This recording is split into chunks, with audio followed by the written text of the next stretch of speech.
Good afternoon, everyone. Welcome back to Piltover Parlay. It's been a while. It's I think about 3 months-ish. Ooh, geez, it's hard to find people. So, as always, I'm your host, Captain Marvelous, and today I'm here with Alexander, Riot Yujo, Quatch. Hey, sup, everybody? It's great to meet you. We met on the forums. Great guy, love Sentai. We'll talk about that later, though. So, just as a little heads up, why don't you just tell everyone about yourself, what you do? Yeah, of course. My name's Alex. I work as part of the talent discipline here at Riot. Our company is organized into disciplines, which is like, I guess, your departments in a traditional company. It's your groupings of crafts. So my specific craft is the craft of people. My specific focuses are in learning and development and recruiting as well. So we're a growing company, one that's growing really quickly, I might add. And we're just doing a lot of work and investing in our foundation to make sure we don't have like people spaghetti when we get bigger. Just like the code. Like the code. We took some learnings from League of Legends, and we're going to make sure the same thing doesn't happen with our people. Well, as long as you're not phasing through walls, that would be a problem. I think that'd be a pretty cool thing, as long as someone didn't get stuck in a wall. Real quick, tell us a little bit how you ended up working at Riot, because it seems like it's not a company you jump right into. Absolutely true on that end. Riot's not a company where you can just like pop in and just start right away. I started on the sales floor, actually. I was folding clothes at Banana Republic, and then I traded up to being like a supervisor at a retail store. I was at Walgreens. And then from there, I went on to retail HR. I was the executive human resources at Target before this, and then I just fully integrated, traded away the retail, and worked at Riot. Traded retail for games. I think it's just a story of really like anyone can end up at Riot as long as they have the passion and the drive. So that sounds like you kind of went from, for lack of a better word, sort of minimum-ish wage jobs, like working at your local Target or whatever, and then all of a sudden you just said, you know what, I'm going to work at Riot now. That is exactly what happened. I saw myself working in a traditional career path. I was going to school, working at Target. Or not Target, I was working at Banana Republic, and then I eventually moved to Target just in a more supervisor kind of capacity, and learned the ropes about HR there and moved over to Riot. Did it give you a bit of a heart attack seeing that in your inbox saying, hey, listen, we like what you do, why don't you come interview with us? I almost passed out, honestly. I thought it was like a 1 in a million chance, and I was like, holy shit, there's no way they're looking for me, they're looking at me. But sure enough, they wanted me to come back over and over and over it, and now I'm sitting here. The same thing on the other side. Isn't it great being wrong sometimes like that? Just like, this will never happen. Sometimes it's fantastic to be wrong. What's it kind of like working at Riot? Because there's a lot of like conflicting stories about how Riot is, but let's hear from you. What has been your experience working at Riot so far? For me, working at Riot, I work on not the player-facing side. I work internally in our talent discipline. So all the people, I face Rioters rather than players. And really, for me, it's been an incredible experience. I absolutely love working at Riot. It definitely has had its ups and its downs. People are a very nebulous thing. They change their opinions. They get confused. They can get frustrated. But ultimately, at the end of the day, I think working at Riot has been the best work experience of my entire career. So what would sort of a day in the life of you, Alex, look like? Would it be something that you start at like 6 a.m.? No. Definitely not at 6 a.m. Riot's very untraditional in that kind of way. We've kind of abolished the 9 to 5 paradigm or the weird working relationships. We're gamers, and we also tend to sleep in. We're everyday people like you or anyone else. So my day typically starts at 10 or 11 because I just can't wake up that early. I'll get in, probably grab some breakfast, and then trudge through my emails to see if I've missed anything. And then I get into meetings. So my job's very people focused. So I'm often face to face with other individuals, being a thought partner in their work or giving them advice on how to deal with stuff. And then other parts of my job, including like making presentations or designing learning, where very bored with the traditional status quo of classroom teaching and stuff like that. So it's all about innovating that space and making it world-class for Rioters. Hey, now, I'm a substitute teacher. I take offense to that. That's okay. So, it's just traditional learning isn't bad. It's just not for everybody. It sounds very self-focused, like you're kind of your own boss in a way. I would almost argue that everyone at Riot gets to be self-directed in some way or other. For me, my job is very independent. I am pretty much my own boss. My actual boss doesn't have a lot of influence in my day-to-day because we built up that trust that I can make my own decisions and do good for the company. So, yeah. Did you have that trust right at the start, or was it something you kind of had to build up with? I actually had it at the start. So at Riot, we have something we call default to trust culture. We definitely try to give other people the benefit of doubt, believe in their competence and their confidence to make sure that they're doing the right things. And if they're not, we call them out. We're very firm at giving feedback and making sure others know, like, hey, what you're doing isn't cool, or that's not really the right way to go about doing things, or we have a different opinion. So we give everyone the benefit of that at the beginning, and we'll always offer our thoughts along the way to make sure everyone's kind of going towards the right thing. I see. So you went over this a little bit during, you were talking about your day in the life, but tell me more about what it's like to be a talent scout for Riot and what that sort of means working with so many Rioters and potential Rioters. Definitely for me, as an introvert, I gotta make sure my energy is managed. So having conversations with different individuals over and over can be really exhausting. So, sometimes I gotta find a way to play a game of League to make sure I zone in on my own self, or take a break here and there, grab some food. But ultimately what it means to interface with these people and be like a talent scout of sorts is you just gotta have a keen eye for what good looks like. At the end of the day, we're hiring because we don't have the manpower to do all the things we want to do for players. We have all sorts of stuff planned, but we're kind of just gated by the bandwidth of our existing Rioters. So we want to hire the right people, and it's about imagining the resumes or the cover letters as like people who'd sit beside you in the office, and whether or not you'd want them on your team. Do they push you the right way? Are you going to be able to push them or offer them anything? It's a very symbiotic kind of search. You want someone that's going to be ride or die, kind of. If you had to give yourself a rough percentage of who you're helping more, would you say you're more on the Rioter side in people who are already there, or would you say you're more on the side of people who are being interviewed for possible Riot positions? Honestly, if you think about it, finding potential candidates to become Rioters is helping Rioters that are already here. So in that sense, I would say all of it actually goes towards the purpose of helping existing Rioters, if that makes sense. Oh, really? That's pretty bold, because, I mean, from what I hear, it's pretty hard to get into, and when you start talking to people about it, it's like, yeah, Riot is this impenetrable fortress that you need 3 games under your belt to even get noticed by. I actually think that's a really common misconception. As a company or an HR professional, every candidate you receive, you want them to succeed because you have a gap and you want to close that gap on your company. You want to be able to deliver and grow your company.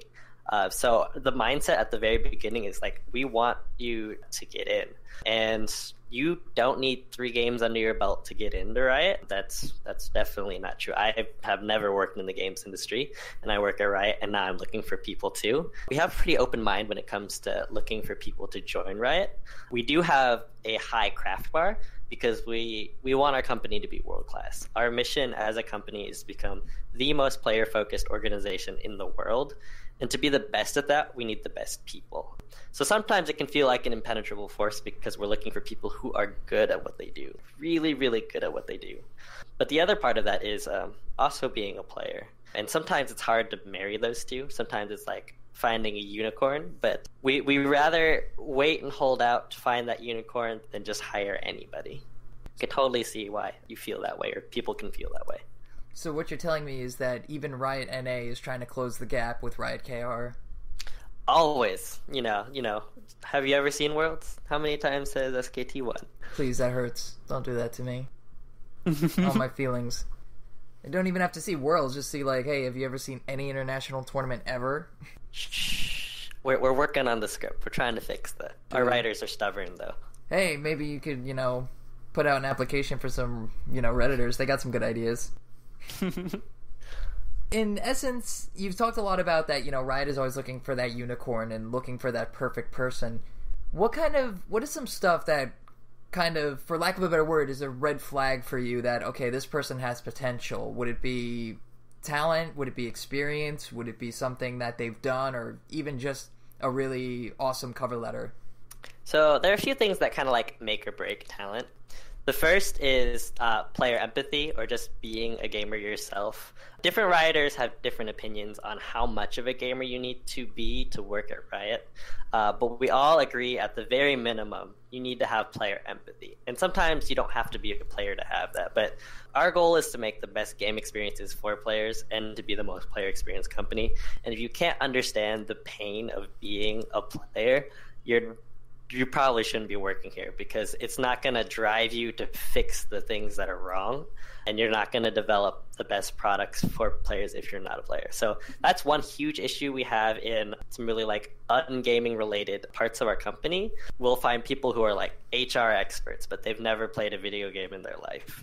And we're like, oh my gosh, you'd be so good, but you don't like video games. We just can't hire you. So being a player or having that player empathy, huge make or break piece, finding good talent. On the flip side, we get tons of applications from people who are hardcore gamers, but they've never like worked a day in their life. They are like, just please Riot, give me a chance. You know, if I could just come face to face with someone, I know I could get the job. But they're just really lacking the experience we need to level up our company, level up our teams, and make our products better. So those are the two big things, I would say, when it comes to like red flags. That stings for me, because I was that guy, actually. I'm like, Riot, just listen, give me a chance. You know me. I'll get it done. And then after that interview, they like 2 interviews in, they said, listen, you're not gonna cut it. Oh, that was definitely me too. I had a first go at Riot when I had just finished my undergrad for school, and I was like, I'm out of college, I'm real smart, come on Riot, just hire me. And I actually got turned down my very first time applying to Riot, and it wasn't until I had gained some more work experience and done some more schooling that I realized, holy shit, I really didn't know anything when I applied the first time. I'm actually way smarter now, and they saw that, and that's definitely why they gave me the chance the second time around. Isn't that another thing Riot's big on as well, sort of that person who's not gonna submit that first application and said, well, they said no, guess that's it. Absolutely. We're definitely looking for people like who are full of perseverance, who can thrive in adversity or face challenges head on and aren't afraid to fail. Yeah, that's definitely a strong trait we look for within potential Rioters. That's good to know, because it always feels like there's some companies that are just, they read your application and then they kind of send you back the, listen, you have talent, I guess, but yeah, no, you should probably just go find a minimum wage job. Yeah, that's a shame to hear, but we're definitely not one to think like you're going to be the same each time you apply. People do evolve and get better, and we like to acknowledge that. There any counterpoint to that? So as an example, the person who applies too much, or the person who they apply and then like a month later they apply again thinking they have all the experience now? Yeah, absolutely. So I think the key differentiator isn't how many times you apply, but what is different about you each time you apply. So there are some people who will apply just week after week, hoping their resume will get accepted, or they'll blast every single job post with an application. And for us, we don't care how many times you apply, but you have to show us that something has changed for you. Have you gotten a new job, learned a new experience? Did you make a new program, fill your portfolio with something different, draw something cool, program something neat? Did you go to school, get a new degree? Like something significant has to change or have improved you in between your applications. There is no arbitrary timeline. You don't say, oh, like it's been a month, I can apply again, or oh, it's been 6 months, I can just apply again. If you're the same as you were 6 months ago to now, then the results are going to be the same in the application process. Sounds rough. You specifically work with Rioters and people, and you just kind of talk with them at a base level, right? Like as a person level? Yeah, I talk to individuals on a person-to-person level, as well as I talk with thought leaders within our company to do strategic changes. Which position do you think is the hardest to scout talent for, in your own opinion? The positions that are most difficult to fill are definitely like senior leadership positions. If you think about it, the people that we need for those roles are just really experienced people who have run like huge companies and understand what it's like to grow a company from something really small to something larger. And to have all that experience, you need to be, you need to have had lots of jobs, lots of life under your belt. And frankly, games is really new. Esports is super new. And that kind of leadership doesn't exist as strongly as it does for maybe like just plain engineering or art, business, finance. So I think senior leaderships for the game space is definitely something just being cultivated as we go into the next couple of decades. You talked a little bit about this in your own stories. I was working at Target, I was really kind of doing nothing, and then I submitted an application to Riot, and now I'm here. It's incredible. But what would be an example, and you don't have to name names because I'm sure, you don't want to put anyone in the limelight, but what would be like a great example of a story you helped with or you were a part of that was just shocking or incredible? A story that I helped with that was very shocking or incredible. For me, in my time here at Riot, I don't think I've had a significant hand in like something crazy for hire, but I will tell a story about maybe something one of my peers has done. So at Riot before, we actually didn't have a centralized recruiting model. We were all kind of piecemeal. Originally, when Riot started, there were no recruiters. We were just talking to people, finding them just through our own personal networks. And just very recently, we hired kind of a head of recruiter, and he came from Nike. And it's been super cool to see him integrate into the company because, he's been working at this very established company. Nike's been around for such a long time, and he's been working with these processes and these innovations that have existed for a while. And so he's come to Riot because we're just like this brand new play space for him. We have had little to nothing at the beginning, but he's really come to his own. He never played League of Legends a day of his life, but here he's played so many games, and he's thinking outside the box to see ways we can improve our recruiting process, way we can reach out to more people, help them know what Riot is so they can come and apply to our company. And I think that's been super cool to see that transformation and have a hand in that. So he's not that good at League is what you're saying? He's definitely below bronze. I'm gonna call him like worse than bronze 5, but he's still super awesome. Ooh, that's rough. It's okay. You're just going for the throat here. I mean, even if he heard it, he'd agree with me. So it's don't get fired before this interview comes out. Right.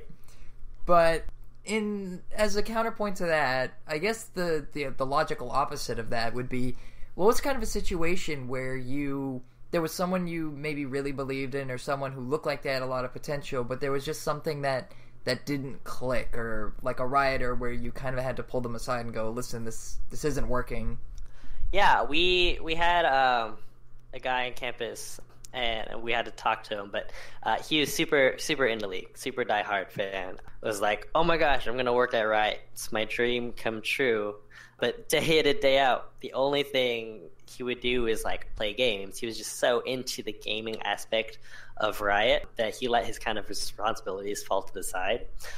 And it was unfortunate, but because he wasn't executing on his duties or his responsibilities, and we weren't getting any value out of like him being here at Riot, we ultimately had to see him go, even though he was super cool, super chill, great on the Rift, but in the end, he wasn't doing anything, and he was kind of just riding along, enjoying being a part of Riot, well, without, providing anything in exchange.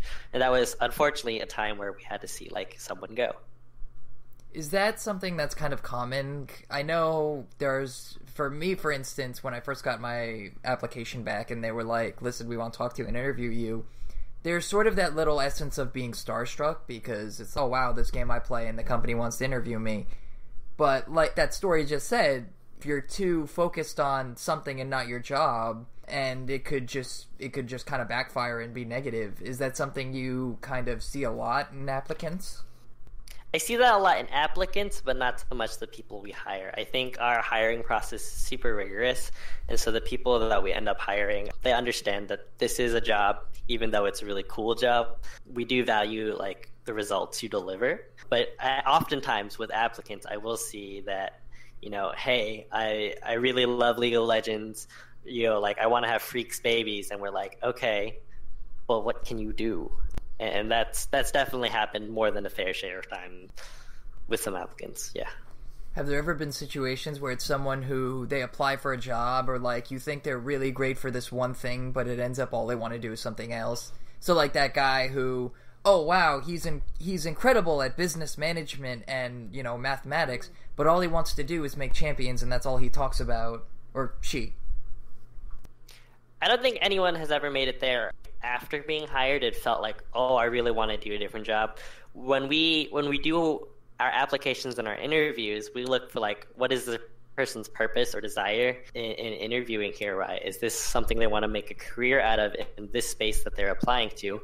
And so we actually get to avoid kind of tangential like opinions like that when they get to their job. We can also see that when people are applying. A lot of times people just want to work at Riot because it's Riot and not because they have a passion for their field. And we can see that when people apply, when they apply like 9 or 10 different jobs that have nothing to do with one another.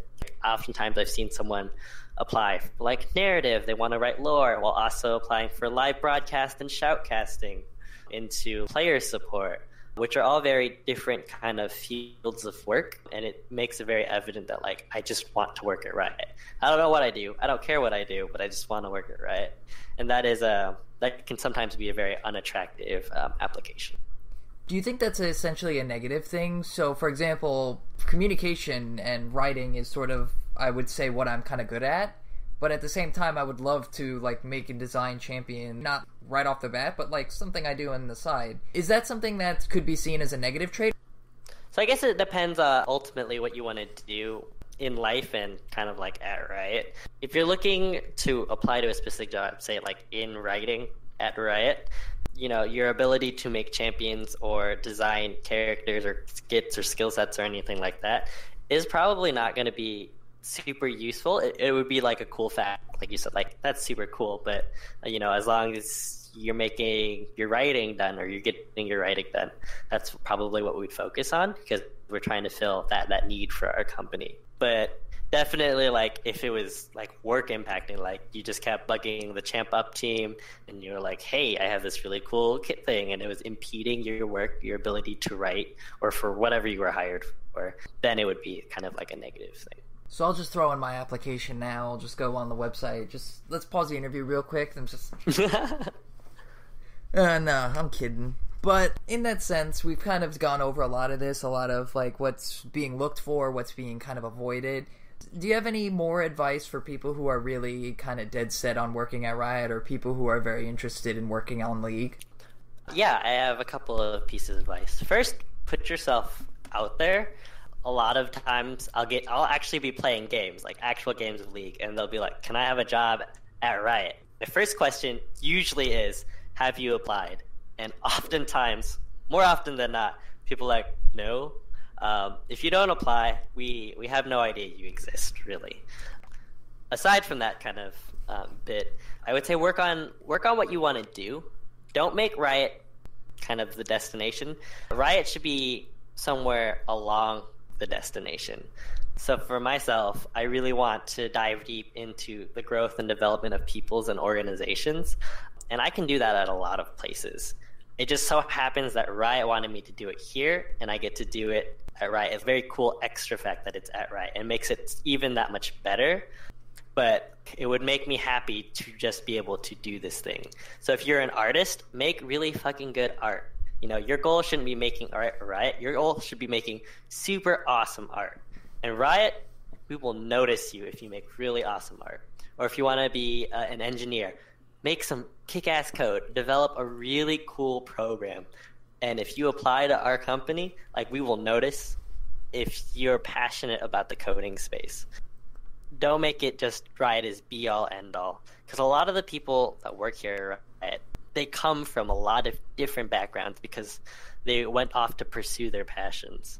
And then when Riot came around, they're like, oh, this is an opportunity to take my passion and elevate it to the next level.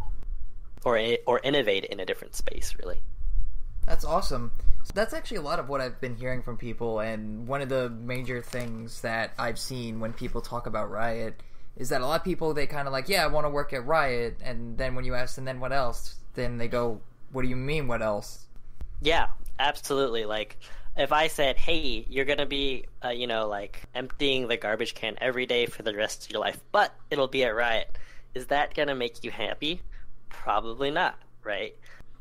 And a lot of times when I get into an interview or I screen an application, I'm looking for like what they want to do. And sometimes people are just really unsure what they want to do. And so I think if you can find some kind of clarity or direction into what you want to explore or what you want to achieve in your life or your career, your goals, you'll have a much better chance of convincing us that Riot is a good place to foster that dream. Is that unsureness something that could be like a red flag? And I mean not in the sense of, so what do you want to do after this? Well, I don't know where I want to go, but I want to do this. Versus, so what do you, beyond Riot, what would you do? Oh, I don't know. Probably stuff, things.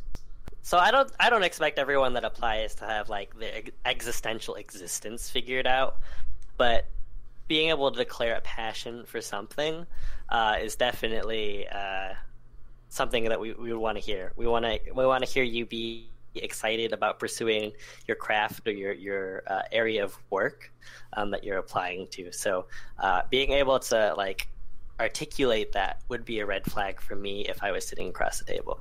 Say you're applying to an engineering job and we're like, okay, so what would you like to do? And if you don't say engineering or you don't have a passion for engineering, we probably shouldn't be sitting across the table from one another. It's just someone who kind of slipped through the cracks and got in based on some incredible merit that they had, I guess.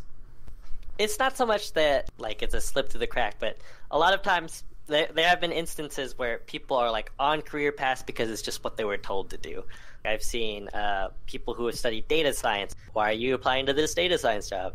I studied data science in college, and I got a data science job, and I want another data science job.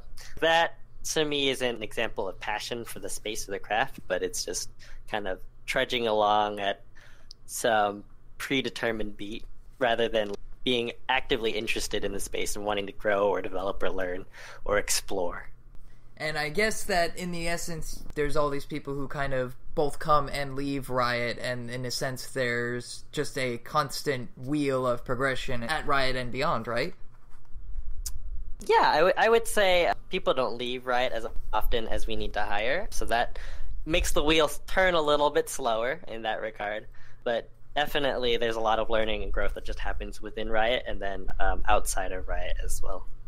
So I have a major question for you. What's your favorite Sentai series? My favorite Sentai series has to be Shinkenger, Samurai Sentai Shinkenger, because the theme song was epic, and then I just loved the plot and how kind of gritty it was, and the plot twist, it just took me by surprise. So, I just think it's kind of overrated. You do? Just a little bit. It's good. It's not the best. It was my personal first, so I do have a strong attachment to that. So I will definitely take that into consideration. I have a hard time thinking about one that's like significantly better than it. For all the people who are really confused by that complete conversation 180 into something completely different, me and Alex kind of bonded over just Sentai. Like, we met each other on the forums and we just started talking, and he noticed my name, which is Captain Marvelous, and he says, "Oh, you mean like Gokaiger?" And I just go, holy shit, nobody actually knows it's from Gokaiger. They just assume it's like Captain Marvel from DC. And then we just sat in the client just talking for like hours about what's our favorite Sentai. And then the new episode came out, and then we started criticizing it because it's weird and there's children characters, and that's not cool, dude. It's okay, they're writing out the children character, and I'm super happy about that. I know, it's lucky. Just a little lucky. Just a little. Kind of directing back to League for a little bit. How well do you play? How well, what's your favorite champ? Let's see. My favorite champions are Lux and Ziggs. They have maniacal laughters. Great characters. I am not the best at playing mid lane, though, so I would not call them my best characters. As for like what I play best, I would definitely play support the best, and my best champions are like Janna and Soraka and Sona. So, these enchanting supports really enables my carry to succeed. That's how I get carried to victory. You ever have those situations where someone's like, "Why are you a rioter if you don't play so good?" Absolutely, and I think that I think that just speaks to like how far we have to go in explaining like what it means to be a rioter. Some rioters are really good. They're challenger, ex-pros. Some are bronze 5 or worse, like the guy I was talking about earlier. As long as, depending on your role, that is, as long as your role doesn't really need you to be the best player of League of Legends, you don't have to be the best player of League of Legends. Is it tough having to come into work every day and then you look on like the concept wall and he's like, oh, well, they're the new champions for the next 3 years. Guess I'm just gonna have to not tell anyone about this for the next 3 years. Pretty much. I scream. I'm like, oh my gosh, this is the coolest thing ever. That champion is gonna be awesome. I'm gonna play the shit out of that. And then I go home and I'm like, I can't tell anyone about it. I can't tell my friends, my significant other, no one. You can't say a word. Family members, nothing. So the cool thing is that working at Riot Games is you have a bunch of fellow coworkers that you can scream and get excited about, because everyone here is really passionate and loves the game. So it definitely helps that you're able to share it with someone, even if you can't share it with everyone. Have you ever had any really good situations where you interacted with someone who was a fan of League and they just saw you at the grocery store? I was at Slater's 50/50. It's a burger joint, a chain here in California. The patties are half beef, half bacon. Anyways, sidebar. There is a time I was just eating with a bunch of buddies of mine. None of them were rioters. They were just my friends from outside of work. And I was just sitting there and I was wearing my Riot shirt. And this kid comes up to me, and he was 14, and he was like, oh my gosh, do you play League of Legends? And I just sat there. I was like, yeah, definitely do. And he just kind of went on for a few minutes about how awesome he thought League was. And it was a super humbling experience, because I didn't realize I never had that moment of kind of fame before. So it was really humbling to see, hey, the work I'm doing has an impact on the world outside of my own, and that it actually enriches the lives of others. So that was probably one of the coolest moments for me, is just having a regular day in the life and having just some guy come up to me and say hey, the thing you do, it makes me super happy, and I get super jazzed about it. It was really cool. And we talked a bit, and I said, it was before Worlds last year. And so I was like, I'll catch you at Worlds, try and find me, because I have cool shit to hand you. And when he left, I handed him a skin card. And then I actually saw him at Worlds, and I got to hand him a lanyard and some cool swag. And it was really cool to see him again. So definitely one of my favorite player experiences. And then when he walked away, you're like, the kid has no talent. He would never work at Riot. No, my thoughts were, he's 14 and he's probably got to finish school. I'm just kidding. I don't think you'd ever be that harsh to someone unless they completely deserved it. Do you have anything to say, or do you have anything to talk about with Reddit? Because, for example, Reddit and boards, kind of whenever a rioter comes and talks to people, there's sort of this thing that every rioter is on the same grapevine, and whatever they say to you could be thrown to another rioter. I think one of the cool things about Riot is that we don't have a PR guy. We don't have someone you have to check in with before you get to have an external facing thing. This interview, for example, I didn't have to go check in with somebody and be like, hey, can I do this interview with Captain Marvelous? Called the Piltover Parlay. No one went and vetted this. No one said, you can or you can't. There was no approval feature. So I think that's actually one really cool facet of the company, because it allows us to stay really genuine with our players. When a rioter speaks, they're speaking from their own lens. They're speaking from their own point of view and their own experiences. So you do have to take everything with a little bit of a grain of salt, because it's not the complete lens of the world. But I think that's a super cool part of being at Riot, is that anything you say is transparent and visible to the world. It comes from you. And so you do have to shoulder that responsibility. That privilege of being able to speak on behalf of the company comes with the repercussions that, if you're saying stuff and it's completely out of line with everybody else.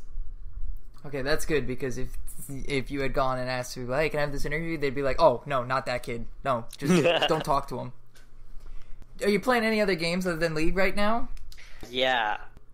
Been super into Hearthstone, so it was that Year of the Mammoth that changed, and we have the Ungoro expansion. Super into card games, and the only reason I never did card games in the physical format is because I just never could keep up with a physical collection. But having Hearthstone exist and managed that for me has been super cool, super fun, and it's something my buddies and I play a lot of.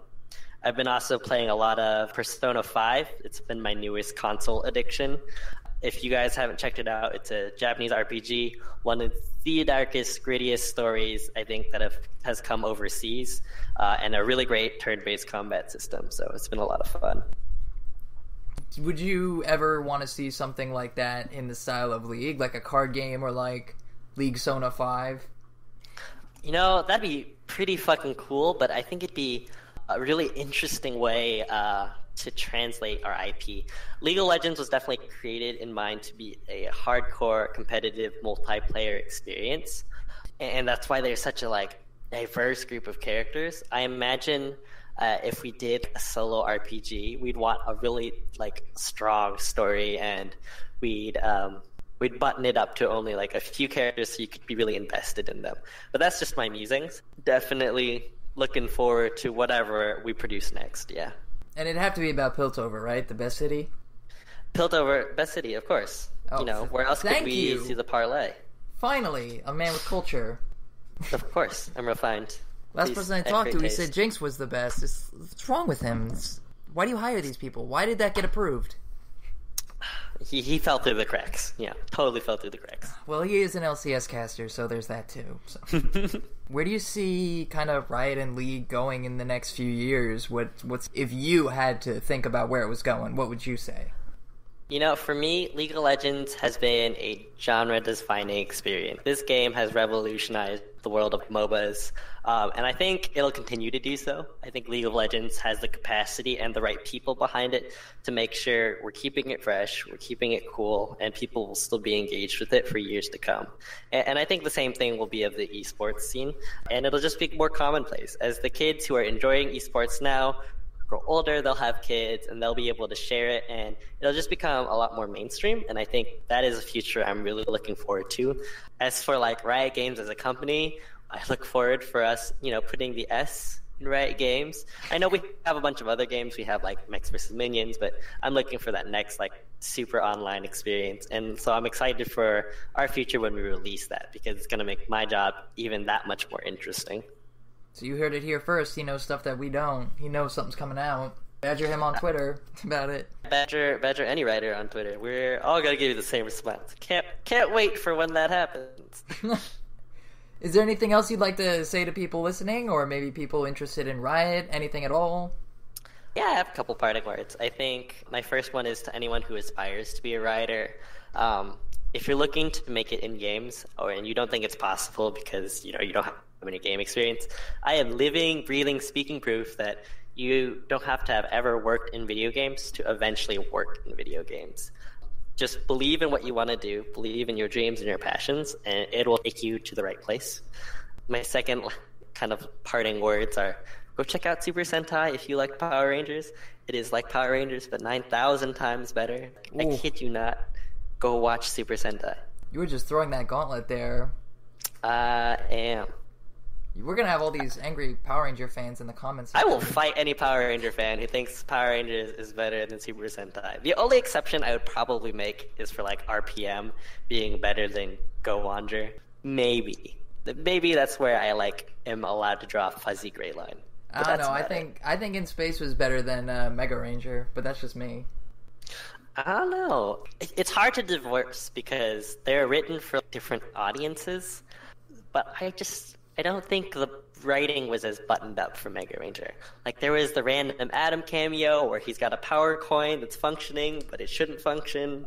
You know, there was a lot of pieces that distract from the overall In Space. Well, if we talk about this, we're going to be here for another hour, just kind of like arguing about which one is better, and the people came here for something else, so I don't want to okay, now that Piltover Parlay is done, let's go to Super Sit Down or Super Sentai Sit Down. That would be it. That'd be good. Yeah, I can't wait. We'll just start a new talk show where we find all the Sentai fans. Dude, I am so down for that.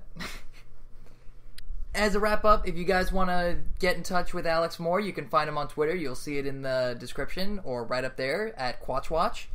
And you can always reach me at Captain Marvelous. And by all means, I'll see you guys later. Thank you for listening, and I can't wait to have the next guest for Piltover Parlay. Have a wonderful day. See ya.